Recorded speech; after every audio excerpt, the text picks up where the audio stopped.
Welcome to this episode of Here's My Two Cents with me, your host, Keith 2 Cent Sanders. Great job there, Juan.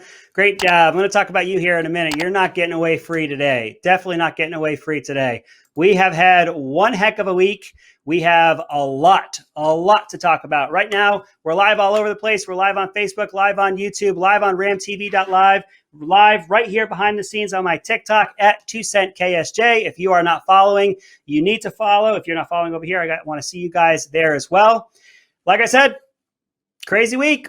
Every time I get done with my shows, I think, I don't know what I'm going to talk about next week. And then they just supply, and they just give. There's always more and more to talk about. I find that over the weekend, not too much going on. Usually they kind of take things a little easy for me. And then as the week starts to heat up, more and more topics. And then I find myself frantically going through what I want to talk about right before the show.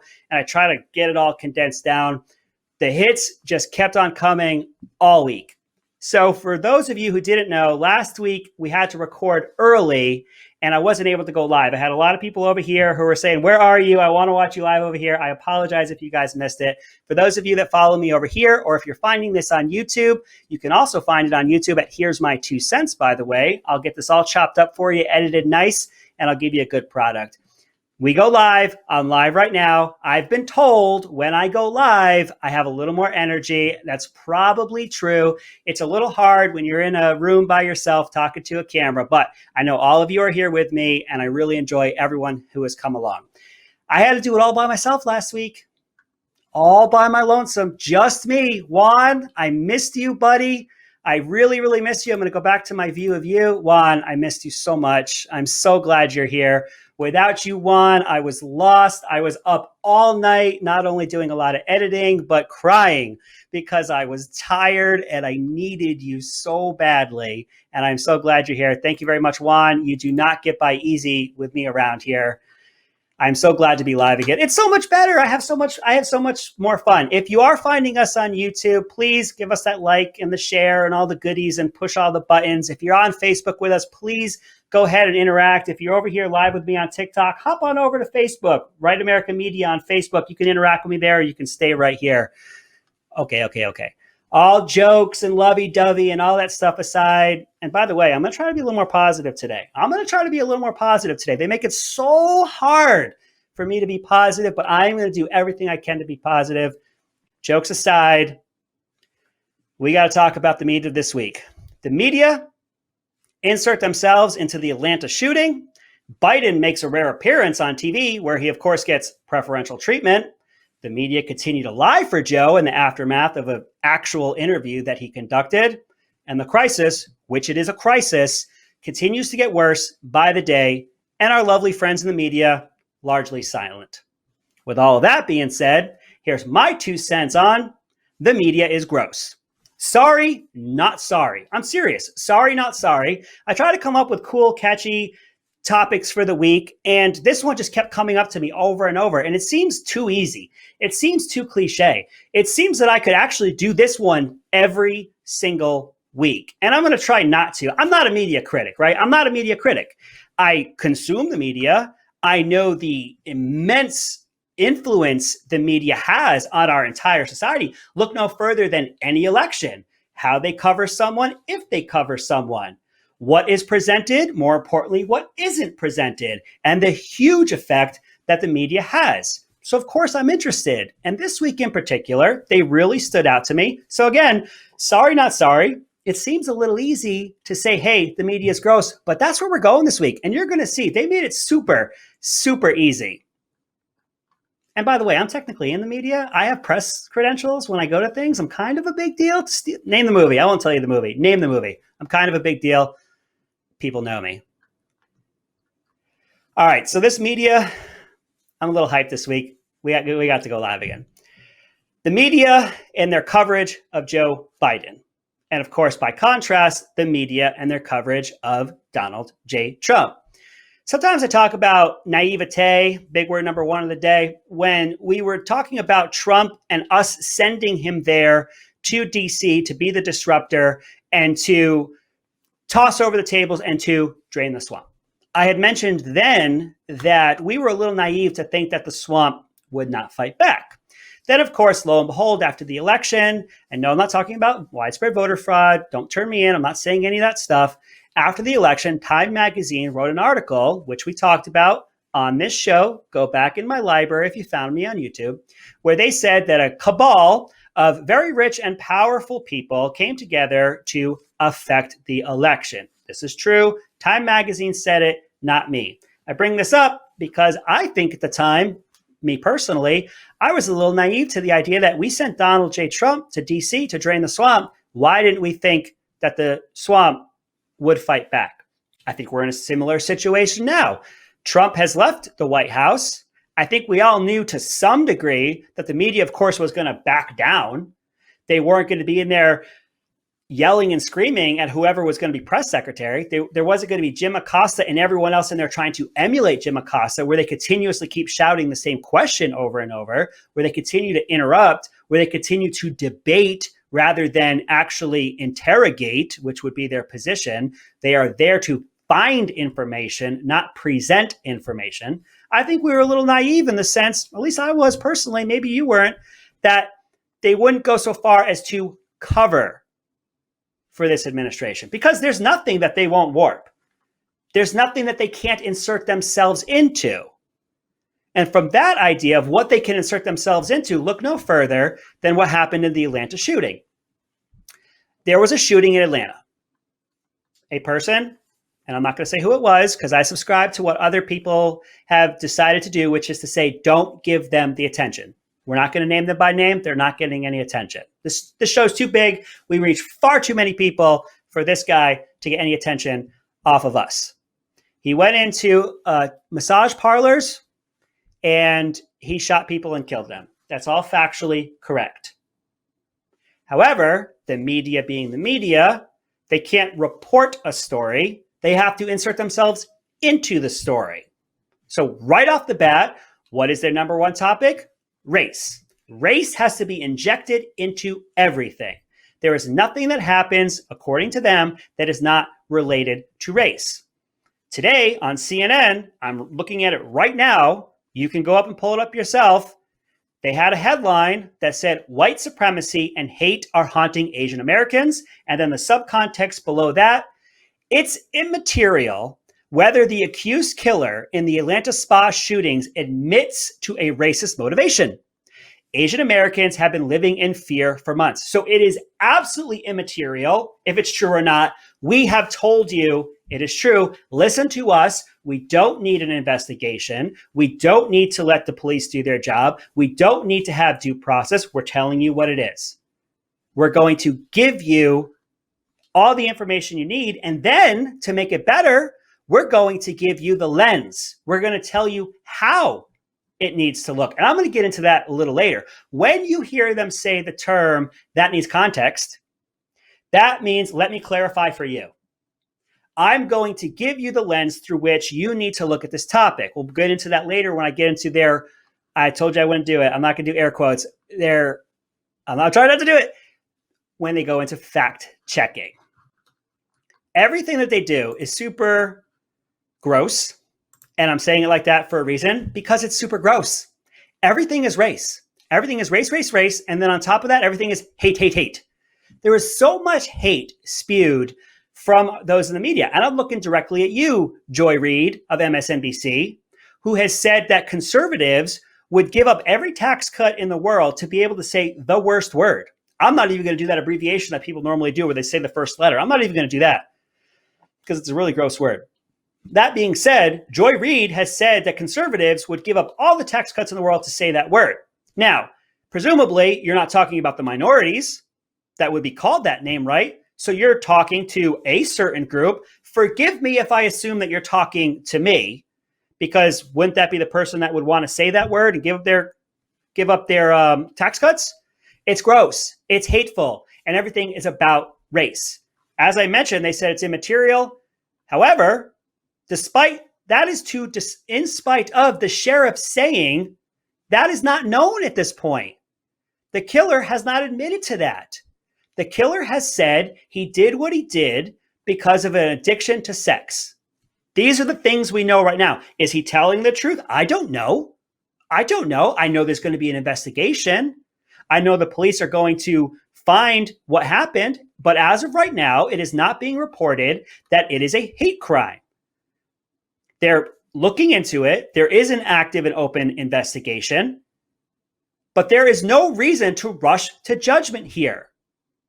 This divide in the country that we all know exists is not going to go away or get better if we continue to do things like this. If we interject race into something that we don't know has anything to do with race, you're going to continue to divide people. People are going to run with this well after it's over, if it's proven true or disproven. Let's go with the example that it's disproven. You had these headlines where people are going to continue to go back and cite as if it was real. Because the coverage, this is all hypothetical, should it turn out that it was not race related, and again, I do not know that, but should it turn out that it was not race related, there's not going to be front page news. There's not going to be top of the line headlines that say it wasn't, but there was top of the page headlines that it was race related. So you're not going to get the same treatment on the other side. That's the media interjecting that. I know that our president right now, and I can say he's our president, it's the case. I'm not going to do what the left did where they said, not my president. Joe Biden's the president. That's the way it is, and that's the way going forward. Joe Biden's going to get a little respect out of me today. Juan, if you could, please play for me cut 7. Let's hear what Joe Biden had to say about it.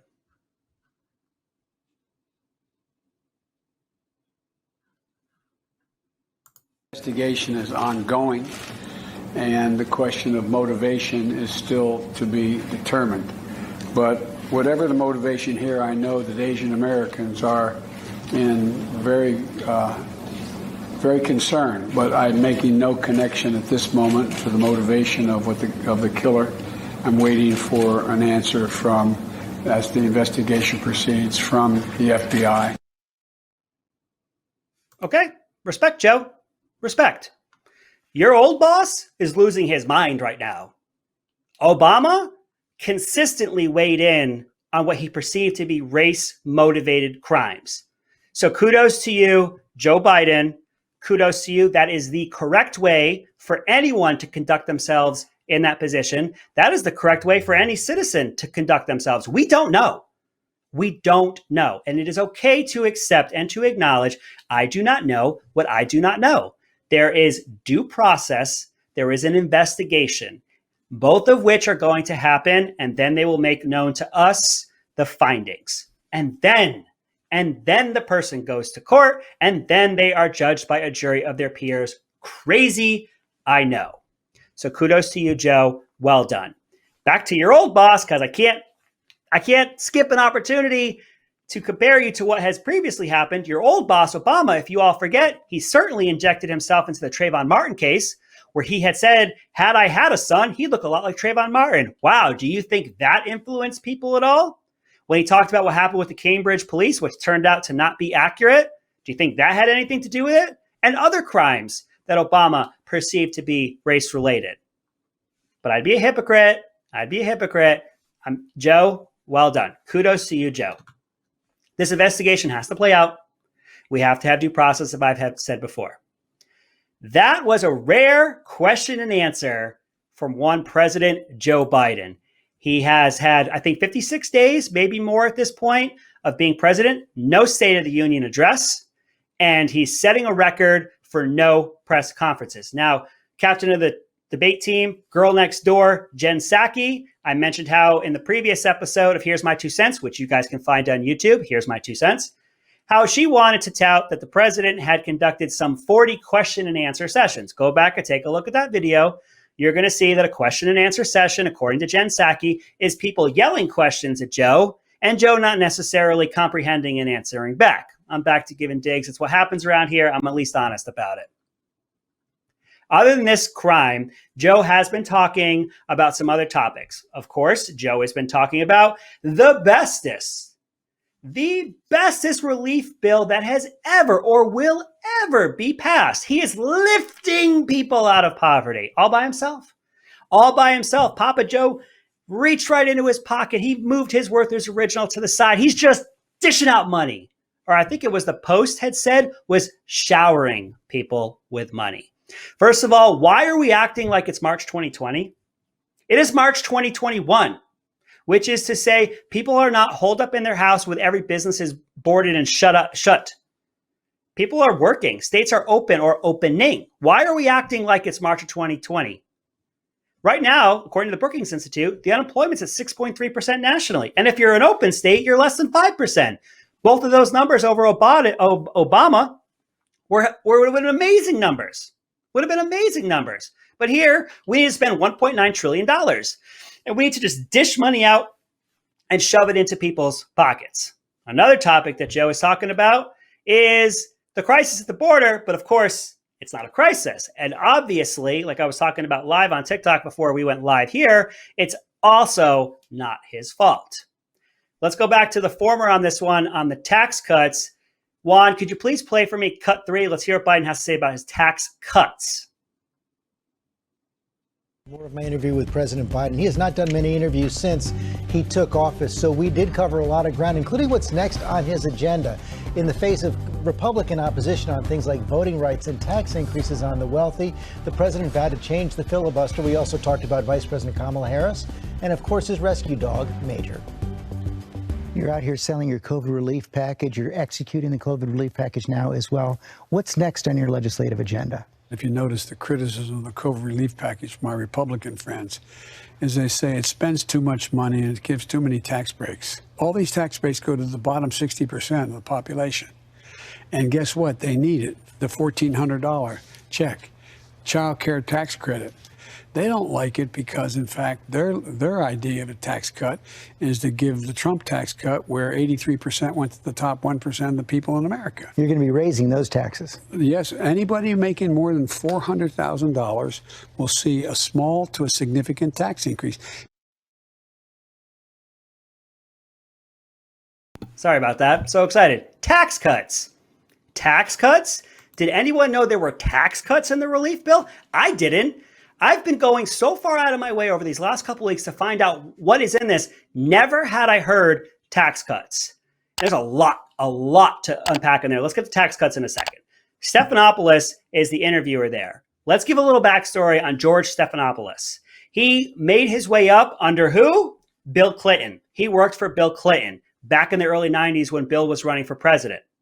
That's how he came up. He has donated tens and tens of thousands of dollars to Hillary Clinton in her senatorial and her presidential bids. He's a hack. He's an absolute hack. You can see it in the lead up to his interview. He's almost joyous. He's giddy. And of course, we have to talk about the rescue dog, Major. Who cares about the rescue dog, Major? Why? Not why. I know the answer. We're giving this preferential puff piece. Look at Papa Joe. He's so nice. He's here to help all of you. Then you see him sycophantically say, you're going to raise those taxes, right? Can you be objective at all? Again, I know the answer to that one. Can we please be objective at all about anything? Instead, we get downright propaganda, a piece and a place, and you're going to see more of this coming up soon, for Biden to say whatever he wants with no pushback whatsoever. He's going to get a tiny bit of pushback here in a little bit, and then, of course, he's just going to get all the leeway that he wants. Too easy to do, but we have to do it anyway. Switch that for Trump. This is how the lead-in would have happened. This is what it would have been. Embroiled president clamors to gain support for bill deemed too expensive. Right? Isn't that exactly the same situation that's going on? But instead you have Stephanopoulos giddy, joyfully proclaiming that it's a great bill for the people and Joe Biden's a great person. But had it been Trump, it would have been embroiled president clamors to gain support for bill deemed too expensive. They always have to interject, which is why I implore you. I ask you as nicely as I can. We're here to give you another point of view. We're here to give you a point of view from the right. Everything you see, and it worries me because this is happening to my children. I have teenage children. Everything they see, hear, touch, look at has a leftist point of view. Please, I implore you in every episode that I do, seek out the smaller outlets from regular people I don't have anyone pushing what I'm saying, what I can and what I can't say. I do self-police. I do self-regulate because I want to stay up. I'm nervous about a lot of things that I say. I talk around things a lot, but that's so I can continue to stay on and talk with you folks. Now, he mentioned how the Republican friends of his said that he's spending too much. Yes, on BS portions of this bill. Let's go over some of them. I went over them last week. Why not take an opportunity to do it again? Real quick, let's do the rundown. Rapid fire. $270 million for the National Endowment of the Arts. That's going to stop the spread. $200 million for the Institute of Museum and Library Services. Probably going to help with research. $91 million for outreach to student loan borrowers. That's going to help get PPE into the hands of those who need it. $50 million for environmental justice. $570 million for 15 weeks of paid federal leave. Anybody here want 15 weeks off? Can't have it. You're not a federal employee. $126 billion for schools to open, even if they remain closed. $350 billion for state and local government. How does any of that have anything to do with COVID? This goes into a story I've mentioned in the past. Let's say I pass a bill where everyone gets $1 million. But part of that bill is you have to drown a puppy. Well, I'm going to vote against that. You're going to vote against that, right? Nobody wants anybody to drown a puppy. But then they get to go on and say, you don't want people to have $1 million. No, I don't want people to drown puppies. They pack these all in together. So that way, when you say no to it overall, they pick out the part that could be good for people and say, you're against that. You're against everyone, in my example, getting $1 million. So he gets to go on TV where he gets no pushback. Stephanopoulos isn't going to push back against him and say, hold on a second, aren't your Republicans' friends actually pushing against $270 million for the National Endowment of the Arts and so on? He's not going to get that. He's going to get all that preferential treatment that we've been talking about. And I mentioned tax cuts. Let's get back to the tax cuts. Let's get back to these tax cuts. I had to look into this. I had to really spend a lot of time. Tax cuts? What tax cuts? What tax cuts? There's actually provisions in there to raise taxes later. What tax cuts? Here's what they're doing. They have decided to not tax you on the increased federal unemployment insurance. Normally, when you go on unemployment, you get money from the state. But seeing as it was basically the federal government which shut down the whole country, they had originally added $600 a week, where people were making more money sitting at home than they were at their jobs. Then it was reduced, I believe, to $300 and then back up to $400. So they have decided on the left, we're not going to tax you on your government money. How is that a tax cut? They are so good with language. And I'll get into that a little bit more later. You're going to see where that comes into play. They are so good with language. By no means is that a tax cut. You're not taxing government money that I give you. If that's a tax cut, please let me know. I don't understand how giving government money and then taxing the government money and then choosing not to tax it, it's so confusing. It's so confusing right off the bat. This is what's called conflation. So conflation is where you start mixing up multiple pieces of information in order to make the points that you want. He talks about 60% of the cuts going to lower income. Later on, that's going to be shown to be a mistake and how that has been presented in a fact check. So 60% of these cuts that we're talking about, no kidding, Joe. No kidding. They're going to the people at the bottom that you are keeping from going to work, Joe. Of course, that's who it's going to go to. Then he mentions how Trump cuts that went to 83% of the money went to the top. There's that conflation I'm talking about. The top 1% pay 90% of the income tax. Look it up. It's factual. So when you apply a tax cut, of course, the majority of the money that got cut is cut from the people at the top. But you got a tax cut as well. You're not paying as much tax at the beginning. So how can you possibly get as much cut as the people who are paying vastly more than you? There's your conflation. He talks about 60%. We use percentages specifically. 60% of his cuts are going towards the number of people. 83% of the money is going to a different group of people. It's conflation. We use the same terminology because they want to confuse people. And of course, they're very good at it. This is obviously on purpose. And like I said, they're very, very good at it. There's a saying I like to say, and I said it to one of my children recently, and I say it often because she was embattled in a political debate of her own, and I highly encourage her to do that. Incredibly intelligent, and I'm really proud of her for standing up for herself. She had said that some statistics were thrown at her, and I said, you need to listen to this. There are lies, there are damn lies, and then there are statistics. You can find a statistic to say anything that you want. You truly can. Where your statistic came from, how it's being applied are always extremely important. I want to get back to that hard-hitting interview. Joe Biden was asked about bipartisanship because you'll remember, this is Mr. Unity. Stood up there on January 20th and said he was going to go for unity. Unity. I can't always be nice to Joe. I was nice earlier. Juan, can you please play for me cut 4? Get a single Republican vote for tax cuts. How are you going to get a Republican vote for a tax increase? I may not get but I'll get the Democratic votes for a tax increase. If we just took the tax rate back to what it was when Bush was president, top rate paid 39.6% in federal taxes. That would raise $230 billion. Yet they're complaining because I'm providing a tax credit for childcare for the poor, for the middle class. Ooh, no bipartisanship necessary, Joe? There's even more to unpack. That's from the same interview. Just a small little snippet there. A lot more. You don't need any Republican votes, right, Joe? You don't need it. There goes Mr. Unity himself. Mr. Unity himself strikes again. Awesome, Joe. Awesome.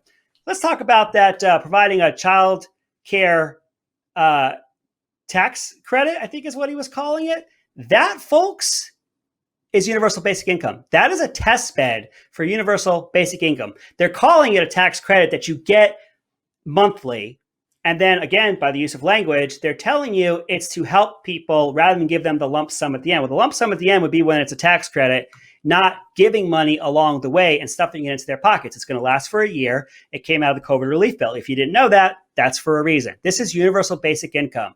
This is a redistribution of wealth, and they're going to have to raise taxes for it, even though he's somehow talking about cutting these taxes. He also wants to talk about how he's providing this to people. Got to tell you, Joe, you don't provide squat. You provide nothing. The American people provide that money. The American people also provide you with the consent to govern them, Joe. All of your power comes from the American people, and you're going to sit there as self-righteous as you were in that moment and say you're providing it. You provide me nothing. This goes into the fundamental difference of how Republicans and Democrats look at government. Republicans look at government and say that our rights pre-exist government, and it is the job of the government to protect my rights. Democrats believe that the government provides you with those rights. But as is the case in anything with the government, whatever the government giveth, the government can certainly taketh away. So why wouldn't you want to approach your government from a Republican standpoint? Why wouldn't you look at your government and say, you don't give me rights? You don't give me anything, Joe Biden, Joseph R. Biden. You give me nothing. You give me nothing. You provide protection to your citizens through a consent to govern us. You're not even allowed to govern without us saying you can govern, Joe. You provide us nothing. There's nothing there for it. Let's talk more about how he doesn't have to work with Republicans. There's something in the Senate, and we're going to get a little bit more into the Senate. Sorry, it's going to be a little bit of a civics lesson, but I think people need to understand this a little bit more. There are two chambers of the Congress, the House of Representatives, which is a representative body of population. The more your population you have, the more representation you have in the House. That is so a state like California, which has millions and millions and millions more people than the state of Vermont, has more representation at the federal government. That makes sense. But then Vermont says, hold on a second, I'm a state too. Why don't I get equal representation? That's where the Senate comes into play. That's why every state, regardless of your population, gets 2 senators. So Vermont has an equal say in the Senate as California. In California, because they have more population, a greater population than Vermont, they get a greater say there. I wanted to tell you that because we're going to get into a little bit of some word games of why people are trying to end what's called the filibuster. So what is the filibuster? The Democrats are going to tell you it's a way for Republicans to keep legislation from passing. Joe Biden will basically say the same thing if I can paraphrase him. The filibuster is a way to ensure that there are at least 60 votes in the Senate. Now remember, 50 states times 2 senators, 100 possible total votes. Right now, we're sitting at a 50-50. If they land on a 50-50, then you would have a tiebreaker from Kamala Harris. But 2 cent, you just said you need 60. Yes. We were able to use the 50-50 for this budget that they just passed, essentially, this omnibus bill that they're calling a relief plan. When you're trying to pass laws that are normally applied that have nothing to do with budget, you have to get your 60 votes. They want to get rid of this because they know with 51 votes, they can do anything they want. They want to get rid of the filibuster, which would then effectively get rid of all bipartisanship. Bipartisanship is where it doesn't matter what side you're on, you have to get help from the other side in order to pass legislation. But in that case, you have to have give and take, and God forbid, you move towards the middle. And again, the Senate is not a representative body of the population. It is a representative body of the states as a whole. I want to introduce you to a fine American named Stacey Abrams. Who is she? A failed gubernatorial candidate from Georgia and now a media darling. She has a piece right now on CNN decrying the Senate filibuster as, let's just say, a word that begins with R and is less than American. May even call it un-American. I want to pull this up for you. And I gave you the backdrop on purpose because I want you guys to come along with me. If I can get this to come up. Hold on a second. We got it now. Let me pull this up for you. Stacey Abrams writes in CNN today, the disparity between who is heard and who speaks matters. I agree with you. The 50 senators who moved this bill, the COVID relief bill, the 50 senators who moved this bill forward represent 41.5 million more Americans than the 50 senators who opposed it. Think about that. We just talked about that. We just talked about that it doesn't matter your population in the Senate. So why does she bring it up here? Because she's relying on people to not know the difference. I have seen this argument before when the Republicans held a majority, that they had a majority in the Senate despite representing less people. Who cares? You have another body for that. It's called the Great Compromise, actually, when they set it up. They knew the Congress as a singular body had too much power. They broke it into two. States with greater population got more in the House of Representatives. Every state got equal representation in the Senate. Stacey Abrams is hoping that you don't know that, but we're a smart audience here. We know this. She's relying on people who watch CNN to not know the difference. She's bringing up a non sequitur, something that has absolutely, so many big words today, something that has absolutely nothing to do with the Senate. She wants to turn the Senate into a representative body of the population. Stacey, you already have one. You already have one. It's in the Constitution. It's called the House of Representatives. But here she is on CNN telling us that the Senate, the senators who represent 41.5 million fewer Americans shouldn't have a say. Well, they didn't when it was in the House of Representatives.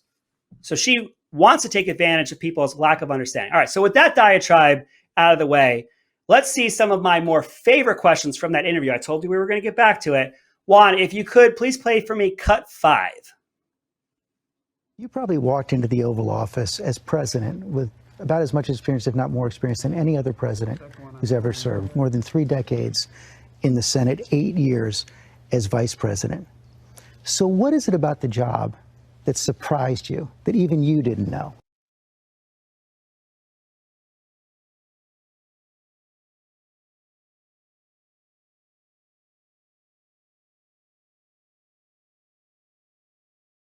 Sorry about that, guys. I got excited. I'm talking over here on the side. The answer is who cares? Sorry about that.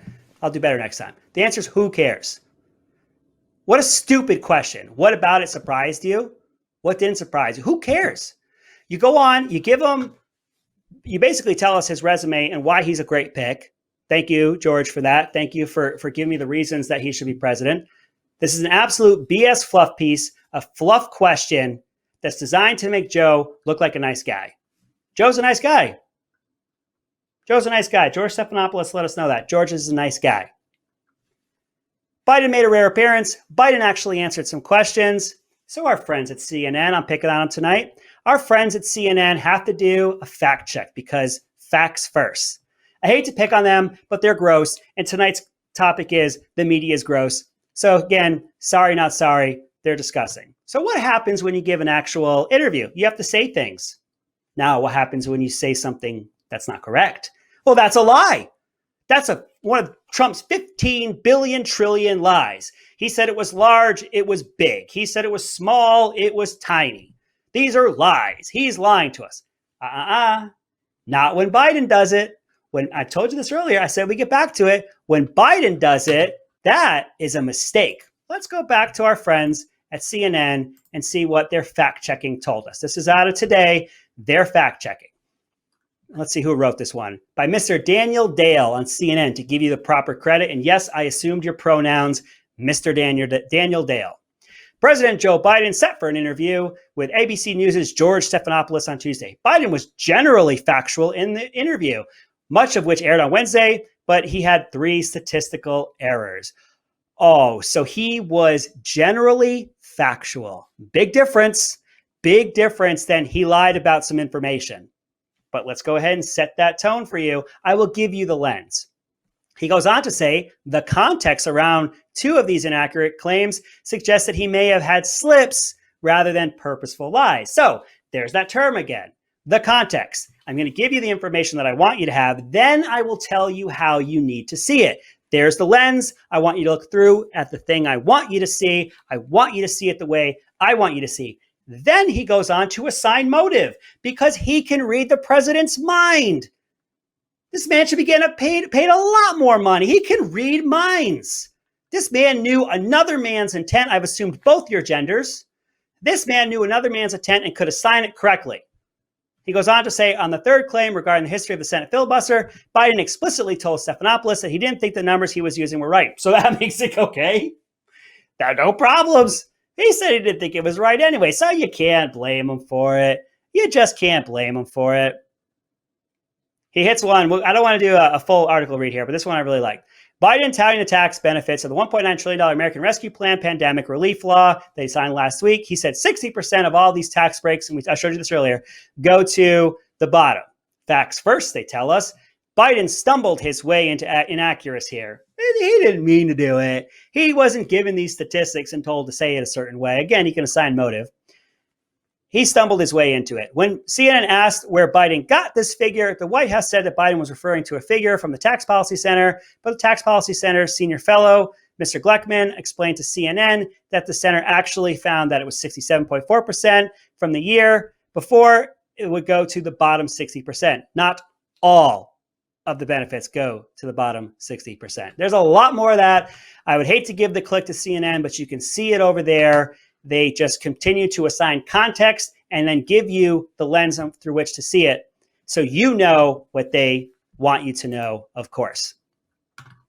We did a lot of talking about Joe tonight. I did give him some credit. I was pretty nice to him. I think I was pretty fair to Joe tonight. Man, when he actually gets out there and starts answering questions, potentially, he's just I'm going to eat it up. I'm going to eat it up. I'm going to be so excited. We started a weekly topic last week. I think we were ahead of the curve here. I know other people are starting to cover it as well, but I'm always forward looking. I'm always forward leaning. The crisis at the border, and it truly is a crisis at the border. This isn't a problem. This isn't a surge. This is a crisis at the border. Let's start off with the Department of Homeland Security Secretary Mayorkas. I hope I said his name correctly. Juan, I want to hear what the Department of Homeland Security has to say about whether or not it's a crisis. Please play for me cut 1.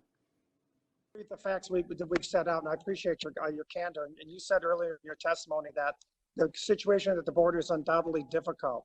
Well, given the tremendous rise and surge of individuals coming to the border, wouldn't it be fair to call it a crisis? Because that's what your agents are calling it. Mr. Ranking Member, first of all, if I may, I didn't necessarily agree with all the statistics that you cited. Mr. Ranking Member, I'm not spending any time on the language that we use. I am spending time on operational response to the situation at the border. Not spending time on language. That's all you do. That's all Dems do. You know, the stimulus package, there was more bailouts to blue states, blue cities, and donors. That wasn't a stimulus package. That was an omnibus spending bill. But language is important. The For the People Act, H.R. 1, which we're going to get more into. Stick around next week. We have to get into that one. The For the People Act, it's called, which is to essentially centralize federal voting. That's anything but for the people. Language is important. Border crisis. Border crisis. Trump talked about Islamic extremists Islamic extremism when he came in, because it's important to address the actual problem. If you do not address the actual problem, how can you combat the problem? Let me give you an example. My grass is dead, okay? I'm going to be honest with you. I'm terrible with my grass. My grass is dead in my yard. I keep running the water. I add fertilizer. I aerate the whole nine. I do everything I can to bring this grass back. The grass is dead is not the problem. The problem is actually I have a broken irrigation system. My broken irrigation system floods the ground. If I continue to address dead grass with fertilizer and running my irrigation system more, I'm not actually fixing the problem. That is why addressing and naming the problem correctly is important.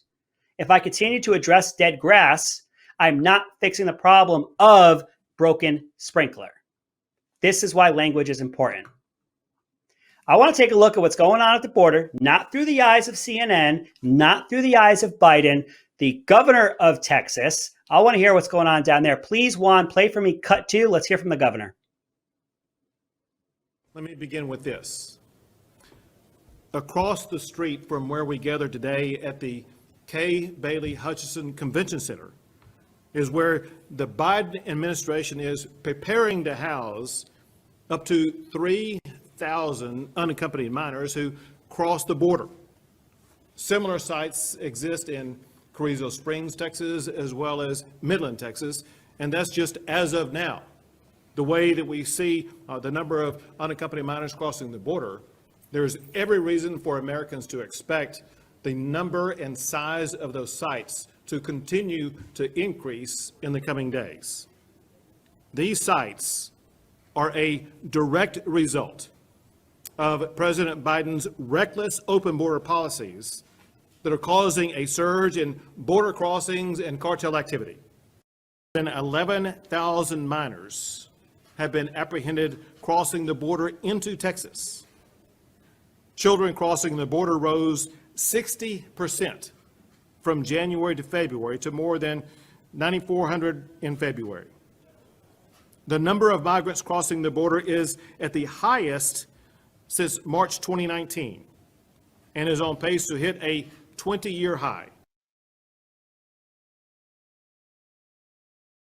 Why are so many unaccompanied minors coming across the border? Why? Why would so many unaccompanied minors want to come across the border? Joe said he's going to take them in. These people on the other side, they know the systems. They get briefed up on it. Where do you think the T-shirts came from? Have you seen that? Have you seen the T-shirts? Biden let us in. Who made the T-shirts? I want to know who made the T-shirts. If you know who made the T-shirts, please tell me who made the T-shirts. It's keeping me up at night. Well, let's get back to some real topics here. I make my jokes. Why are so many unaccompanied minors coming across the border? They know that they will take them in, especially if they're unaccompanied. What else are they supposed to do? Send them back? As Jen Psaki said, she got pressed on this. And then she said, what do you want us to do? Send the 10-year-olds back? Exactly. Exactly, Jen. Exactly. They know they're going to take them in. And then guess what happens? Chain migration. Something else Donald J. Trump fought against. You get somebody over, then they are established. Then they say, I need my mom. I need my dad. You can't separate families. I need my uncle. I need my second cousin twice removed. You can't separate families. All they have to do, and they know this, is get someone to the other side. There is incentive for them to send their children unaccompanied. Again, Jen Psaki, captain of the debate team, girl next door, wants to say, who would do this? It's so dangerous. Lots of people would do it when they're fleeing what they perceive to be a terrible situation to come to America, which I'm told is horribly and systemically racist, but they're coming here for a better life because of incentive. Another example I've given in the past is, if I leave my water running out of the spigot at the side of my house, and my neighbor comes over, collects my water, uses it for everything he wants, I'm paying for more water. If I turn my spigot off, I put a fence around my yard, a wall, if you will, that takes away the incentive for them to come over because it's disincentivizing them. I have to go over a wall. I have to go over here and turn this on. It's not just running for me. Turn the spigot off, which Governor Abbott talks about. Take away the incentive. Those facilities he was talking about originally deemed overflow facilities, not kids in cages, not kids in cages. overflow facilities, the same facilities that Biden and Harris referred to as concentration camps, their words, not mine, on the campaign trail. Now, when they're being opened, they're overflow facilities. On top of that, the CDC allowed them to go to 50%, then 100%. Now there are reports showing that they are over 100% capacity and continuing to fill up more. Meanwhile, all across this great nation, schools are closed. Schools are closed. And you have over 100%, or in the very least, 100% capacity in these child overflow facilities at the border. On top of that, as the governor said, we don't know if they're tested. We don't know if they have variants. We don't know if they're infected, and we're releasing them. We're putting them with other populations. Democrats blocked what was called the REACT bill. If you didn't get to hear about that one, it didn't get much coverage. Why? Because the Democrats blocked it. What was in the REACT bill, you say? The REACT bill essentially mandated a negative COVID test in order to be released into Texas or released into America. Nope, say the Democrats, not going to happen on our watch. Meanwhile, those Texans, they better put those masks back on. They better have those masks on, those dirty, dirty Texans. But these people coming across the border, we don't need to test them. We don't need to know. We do not need to know. Let's go back to the idea of this being a surge. Unfortunately for Joe Biden, we actually have access to this thing called the internet. And for some of us, we have a memory. I think all of us have a memory and access to the internet. I want to hear what Joe Biden himself had to say about a surge. Juan, could you please play for me cut 6? I would, in fact, make sure that we immediately surge to the border. All those people are seeking asylum. They deserve to be heard. That's who we are. We're a nation that says if you want to flee and you're fleeing oppression, you should come. We could afford to take in a heartbeat another 2 million people. I would also move to increase the total number of immigrants able to come to the United States. That pesky, pesky thing called the internet. And having a memory. Man, that thing really hurts us sometimes. There's no surge, even though I specifically said we should surge the border for those that need it. Joe, by the way, you're the president of America, not the world. A very famous, intelligent, and rather good-looking man with a beautiful head of hair told us that. He was not, I'll let you figure out who that was. He was not president of the world. He was president of America. This goes back to turning off the spigot.